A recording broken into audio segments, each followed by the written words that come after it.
A row over whether Prince Harry had spoken to the Queen about his intention to name his daughter Lilibet exploded earlier today after a palace source denied reports the Duke of Sussex ever asked the monarch for permission to use Her Majesty's moniker. This briefing, according to the Daily Express royal correspondent Richard Palmer, weakens the view shared by many commentators earlier this week that naming the Sussexes' newborn Lilibet Diana was a major olive branch offer to the firm. Mr. Palmer wrote on Twitter, "The palace briefing does rather undermine the idea that this was an olive branch to the Queen. Some may think it strengthens the argument that this was a cynical ploy by a couple keen to cement their royal brand—the one thing that makes them marketable to commercial clients." Among the commentators who spoke in these terms about the choice of Meghan and Harry there has been Sarah Vine. She wrote in the Daily Mail yesterday, "While Harry and Meghan may have had the absolute best intentions in naming their new arrival Lilibet, in the light of their recent uncaring attacks on the Queen, part of me worries that it feels like a rather shameless, attention-grabbing attempt to boost their royal brand, a brand on which their future earnings and bankability very much depend."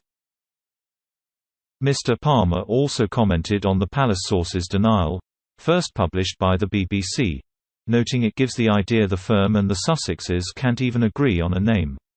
He said, "On the one hand, few ask their granny if it's okay to name their child after her, but, on the other, it's interesting that the Queen and the Sussexes can't even agree on whether there was a conversation about the name beforehand."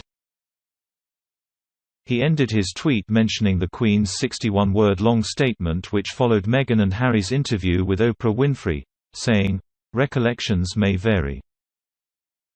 A few hours after the BBC published the palace source's denial, a source close to Prince Harry and Meghan hit back. They said, "The Duke spoke with his family in advance of the announcement. In fact, his grandmother was the first family member he called. During that conversation, he shared their hope of naming their daughter Lilibet in her honor." The insider, who spoke after Mr. Palmer tweeted his views on the palace source's claims, added, "Had she not been supportive, they would not have used the name." Other royal correspondents and commentators weighed in the row after the Sussex camp made their voice heard. Omid Scobie, who co-authored the biography Finding Freedom, believes the palace source's briefing could cast a light on the massive distance between aides and the Duke and Duchess of Sussex.